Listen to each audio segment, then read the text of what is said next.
So kabayan, share ko sa inyo kabayan, Hyundai Tucson to siya kabayan ha, 2023 model.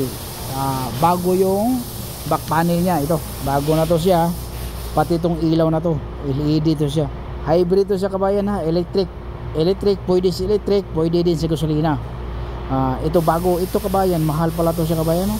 LED, lead kasi to siya kabayan, LED sa piso kabayan, nasa kuwan kabayan 40, nasa 70,000 sa piso, 70,000 mahigit. Tapos ito naman nasa 50,000 lang to siya, mas mahal pala to, mas mahal to siyang ilaw. Yan. Tapos ito bago tong hybrid, bago rin itong Tucson, 2023 model. Mahal talaga kabayan, kailangan may insurance ka. Yung logo niya nasa loob na oh, yung logo din niya. Yan na sinasabi na kailangan pag may sasakyan ka may insurance.